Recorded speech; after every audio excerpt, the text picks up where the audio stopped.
This conference will now be recorded. Hello everyone. Today we will begin. My name is Yasir Gulfraz and I'm your tutor for project management. And our today's session is managing a work-based team project, which is learning outcome. Today we will begin on managing a team work-based team project. By the end of this lecture, you will be able to draw up a proposal for a work-based team project, extended it, and also principles in discussions with your fellow students. First of all, sorry for a bit delayed because of some technical fault. Uh, Throughout this course, we will cover various topics related to managing a work-based team project, including team dynamics, communications, project planning, and risk management. By the end of this course, you will have a thorough understanding of how to effectively managing a project within a team setting. Uh, During the course, we encourage you to actively engage in discussion and share your thoughts and experience with your peers. So let me know if you can't hear me or if you got any problem not to see screen properly.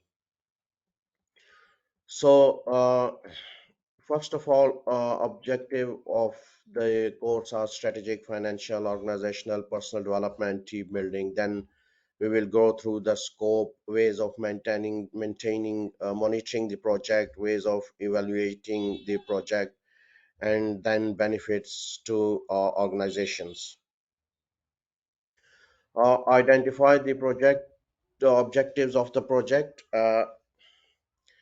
At some point in your life, you will have been involved in a project, whether at school, home, in voluntarily, uh,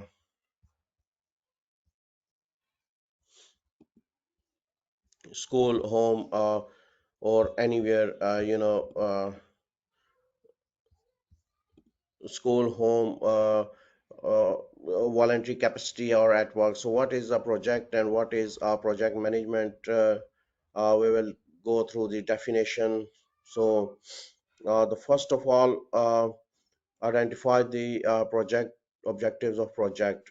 So, throughout our lives, we have all been involved in various projects, whether a school, home, in a voluntary capacity, or at work. But what exactly is a project and what is project management? So, definition of project according to Young, an organizational project is a collection of linked activities carried out in an organized manner with a clearly defined start point and finish point to achieve some specific results that satisfy the needs of an organization as derived from the organization's current business plans.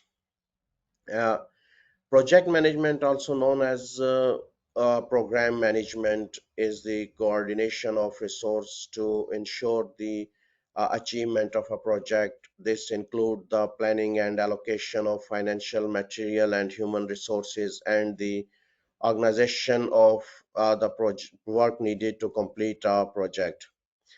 So then is a dynamic dynamic process.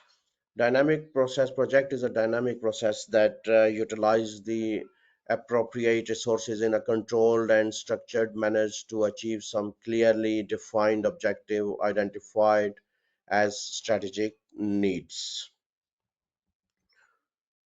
Next one is I hope all of you can see my screen, and if you can't hear me, just do let me know.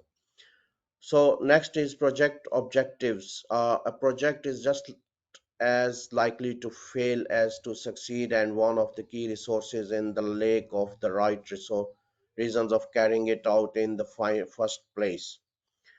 So while project can lead to a great success, they can also fail just as easily. One of the primary reasons for this is the lack of clear and compelling reasons for carrying out the project in the first place.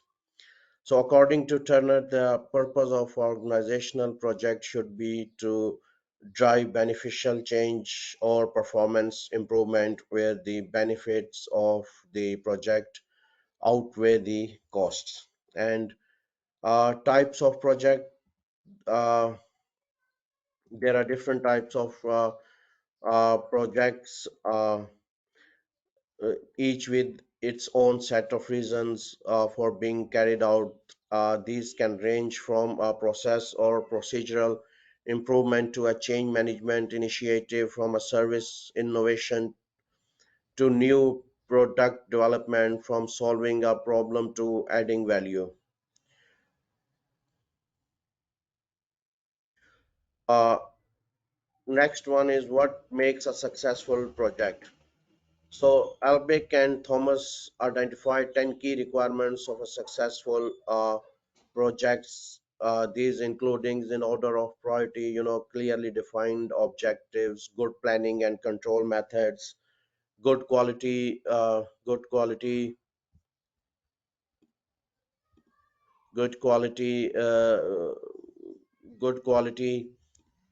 good quality of project manager, good management support, enough time and resources, commitment by all, higher user involvement, good communication, and good project organization.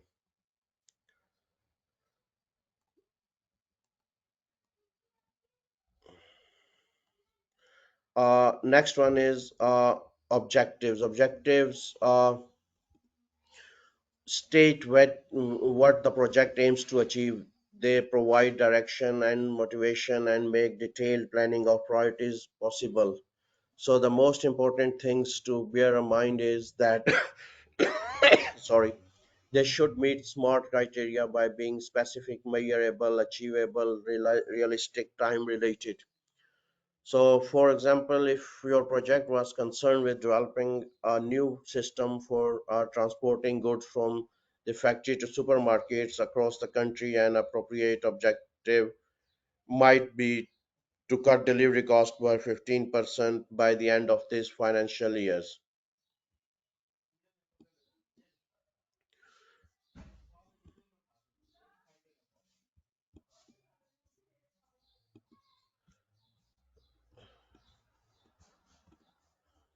Only by knowing more about the context could you judge whether it was achievable and realistic.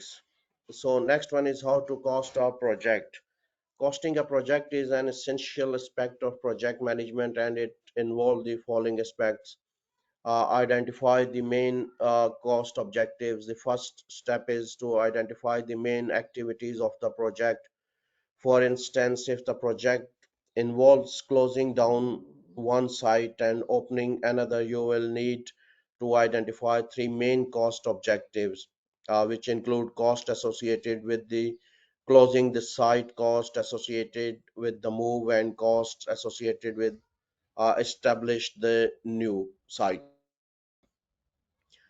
Identify all activities associated with each cost objectives. So assign cost to each activity, analyze the cost and report the results in the business case. This may be in the form of a cost summary with the attached budget.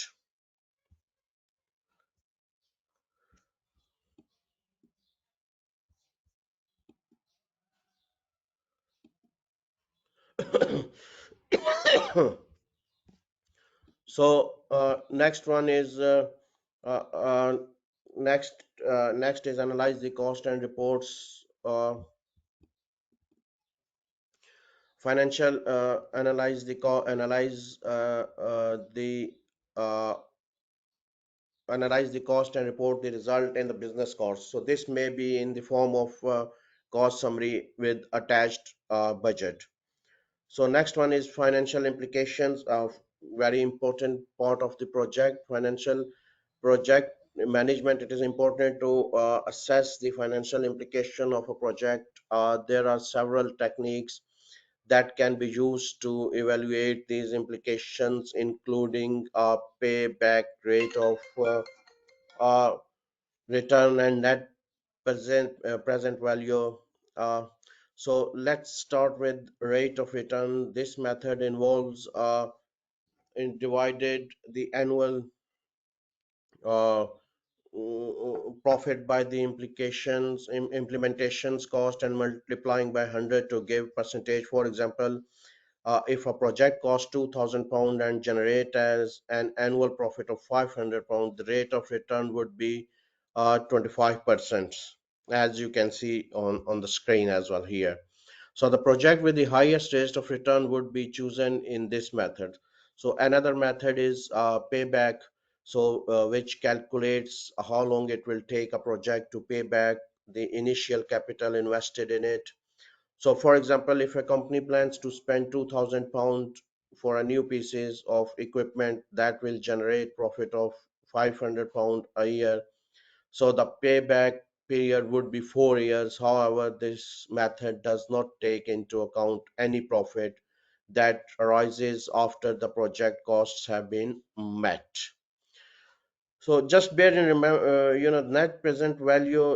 If large amount of money are involved, it's important to take into account the fact that the value of money changes over time. So this is where net present value comes in.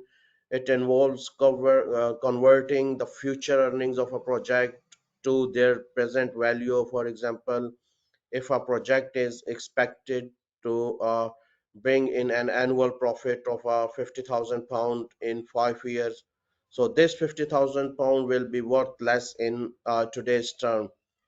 The further in the future that profit are expected, the less they will be worth. So here is calculation of net present value. That calculate the net present value of a project. The following equation is used. Present value is equal to a future value, uh, I plus R, and N. So where N is a number of years and R is interest rate of costs. Hello. Hello, good afternoon. Hi, good afternoon. First, how are you? You okay? Good morning. I'm doing well, thank you very much. Yeah, sorry, I was a bit late as well, so you are just on the right time, okay, because due to some technical problems, okay. So how are you anyway? All good, all good. Okay, okay, good. Can you see my screen? I mean that, can you Yes, I see? can. Okay, so I'm on the, if you see my learning outcomes, I'm that identify the scope of project, okay. Yes, So this is identify the scope of project. This is a definition of the boundaries of the project. Can you hear me clearly? yes, And can you see my screen clearly as well? yes. Okay, do let me know if any issue or any Sure, problem. Okay. sure. I will. So it might gives detail of the people, departments, process involved, and the existing products that may be effective. So, scope is the identification of the boundaries and details of the people, department, process, and existing products involved in a project. It is important to establish the scope at the beginning to avoid wasting time on unnecessary work. So, scope creep is a common risk to project. So, where the project grows and becomes unfocused due to a lack of clear boundaries set at the beginning.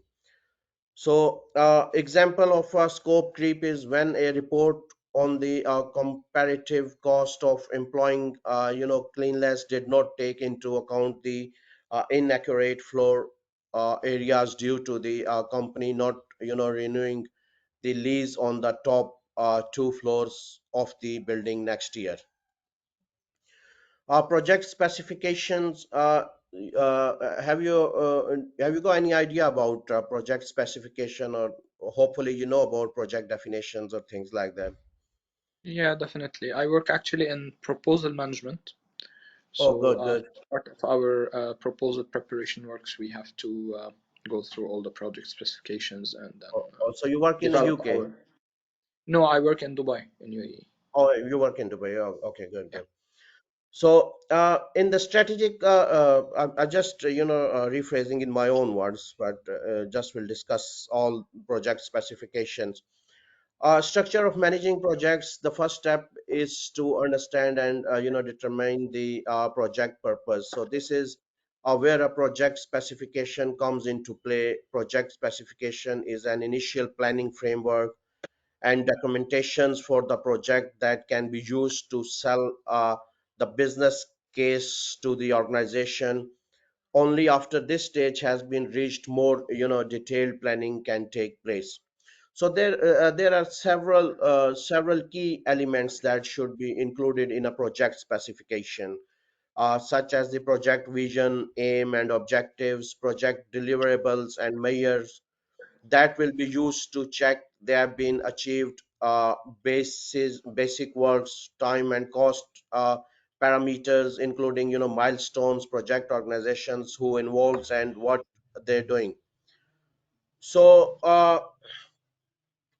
business case issues, environmental analysis as appropriate, strategic fit, project options and choice and feasibility, technical and design specifications, project management control tools and supporting documents.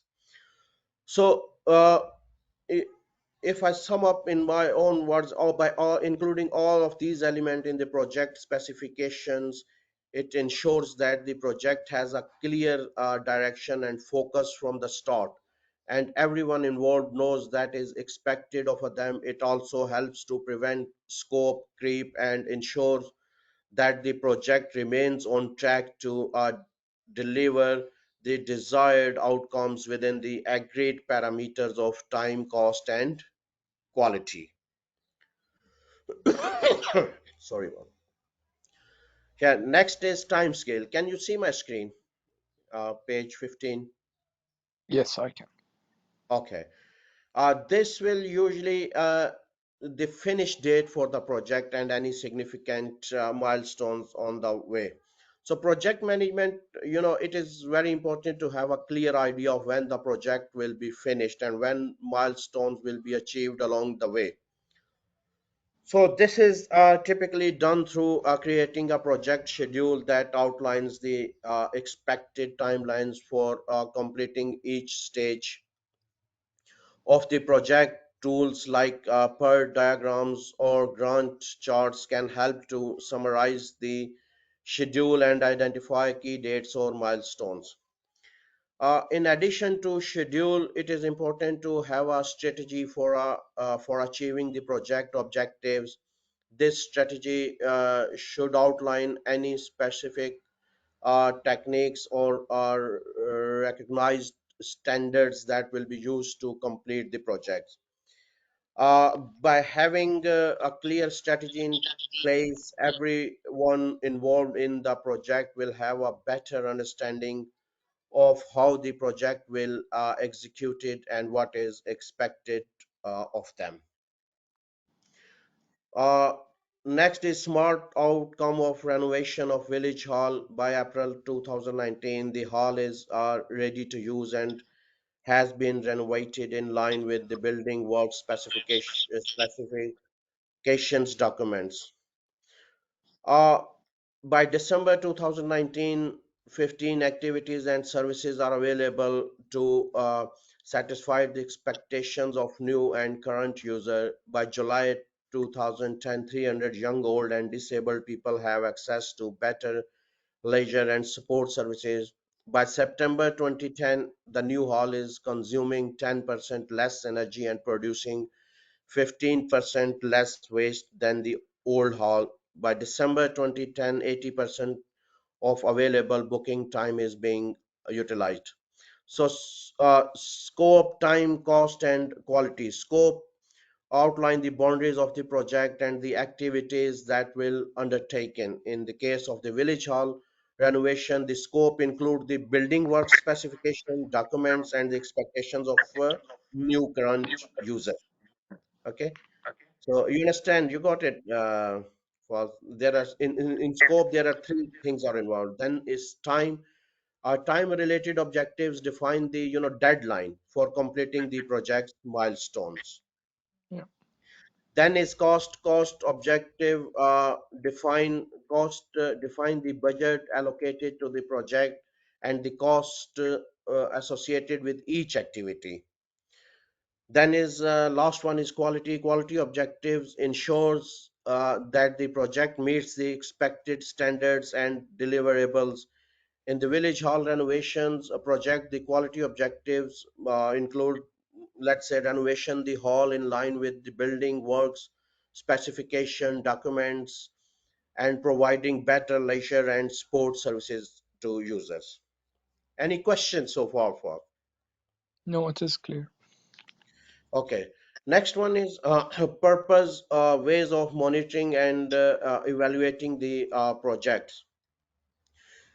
In project management, a milestone plan is a visual representations of the key events and stages in a project. So according to Turner, a milestone plan should be developed in a startup workshop and should including the following 6 steps. Start by agreeing the final milestone, the end of the project. Second is brainstorms idea of the rest of the milestones. During this stage, all stakeholders should be encouraged to contribute their ideas and suggestions for the major stages and event in the projects. So the review, third one is review the milestone, find those that they're truly milestones and not half milestones.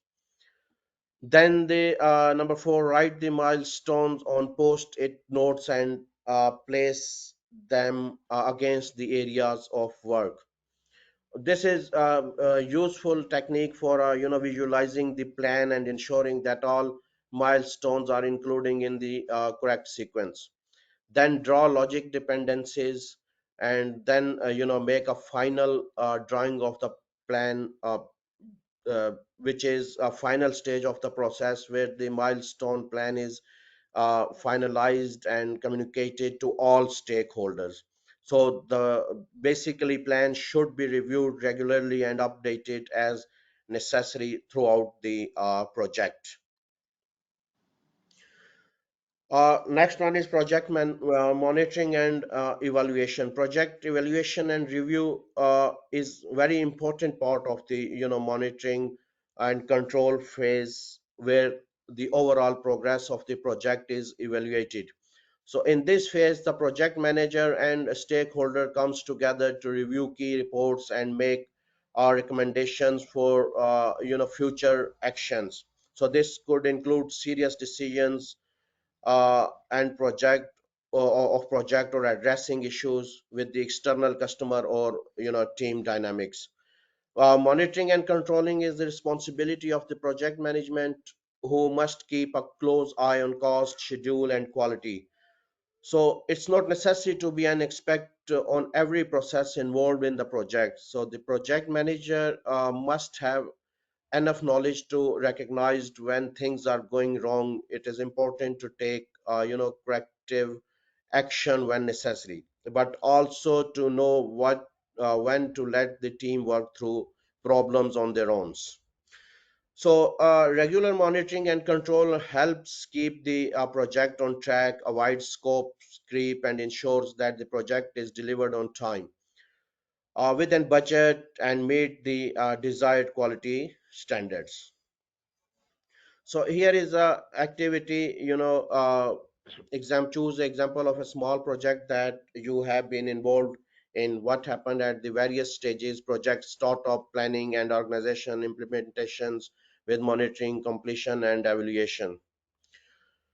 So describe how the when you choose any project activity, describe how the project idea was initiated, explain the purpose of the project and why it was important, list the people involved in the project, explain how the project team was established, then discuss any resources on funding needed for the project, describe any initial planning to research that was done.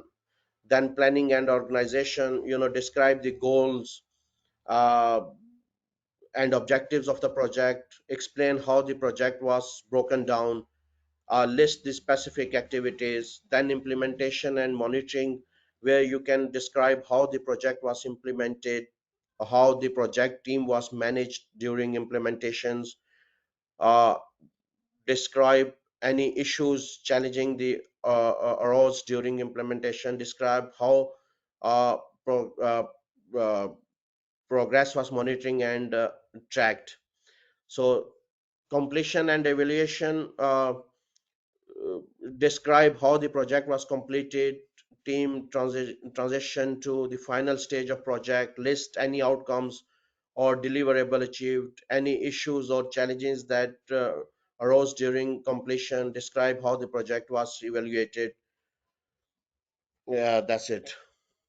Yeah, next one is project management process. Can you hear me? Yes, I do. I do. Okay, that's. Can you see the screen as well? Okay. Yes, yeah. Sure. So next one is project process. Project management is a process that follows a life cycle with several stages. If you heard about Chartered Management Institute, they identified the following stages in this cycle: initiation of project, startup. This is the most important phase and including defined terms of referencing, setting objectives, appointing the team. Uh, where the team or terms of references are defined, objectives are set, the team is appointed, budget are agreed, and project approval is obtained. So this phase set the tone for the rest of the project. Next one is planning and organizations. In this stage, the project tasks are identified and assigned in the details. The government process is defined and reporting frequently and channels are agreed upon. So next one is implementations with monitoring. This stage ensures that project activities are properly executed and controlled. Next one is completion and evaluation. So this stage is often overlooked as not being part of the project itself, but it is essential not to neglect it. So once satisfied that the product or services works, the project is effectively over. A final report should details the finding of a post implementations review. So next one is evaluate the benefits of the project to the organizations. In term of the iteration that the emergent dynamic approach involved, this is well depicted in the following diagram by Zhang.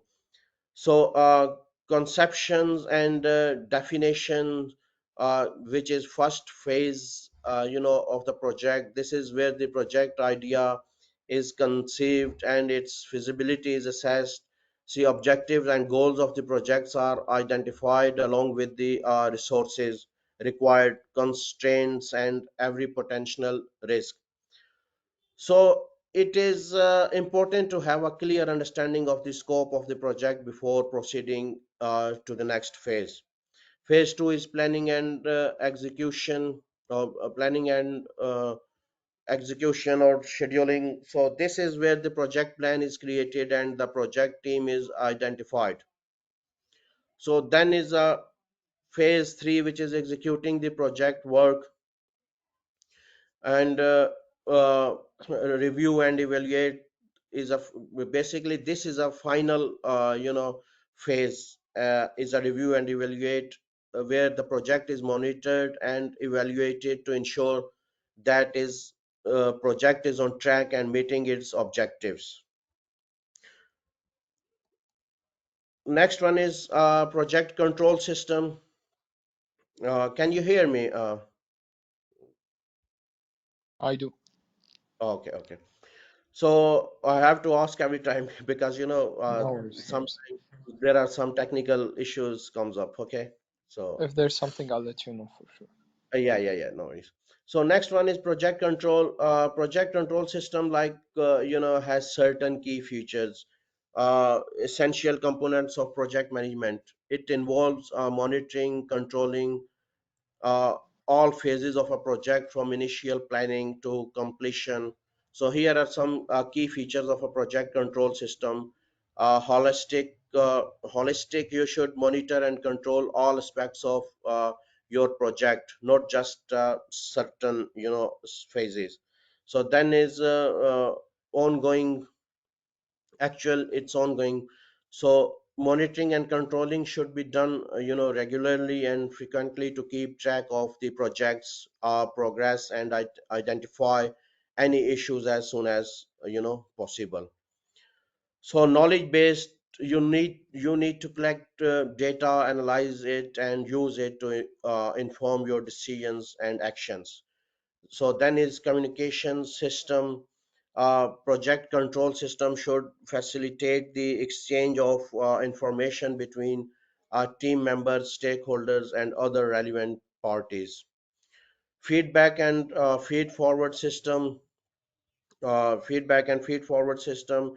Project control system should be able to detect from the plan and trigger corrective actions, but also anticipate potential variances and take proactive measures to prevent them.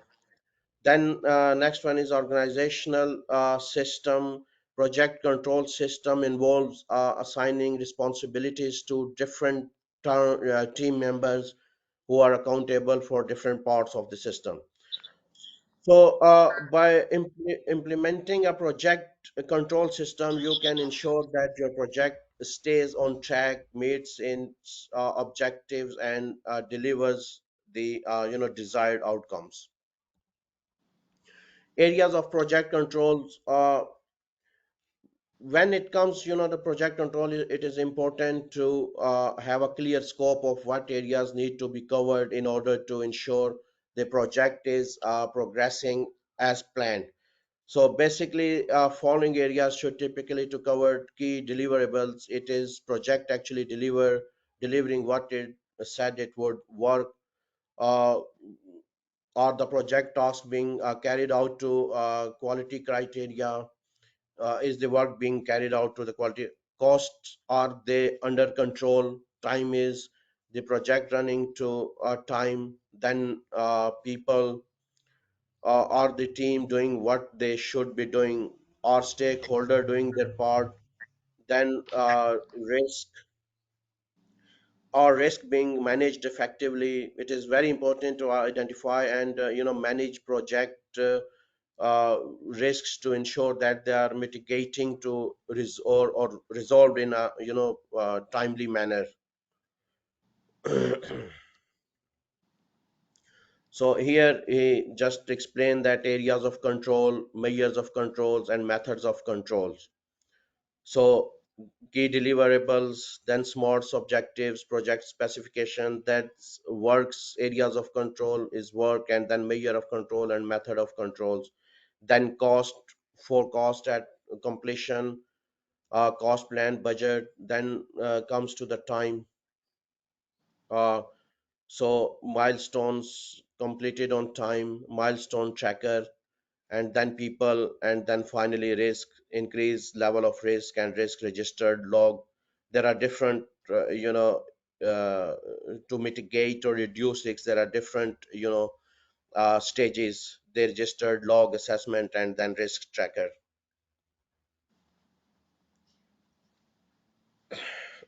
Here is example of a PERT diagram for preparing a meal, may look like the one shown in a figure, with the arrows showing the path through the tasks and the numbers representing start, finish, and during times for each activity, assuming a start time of 0 minutes.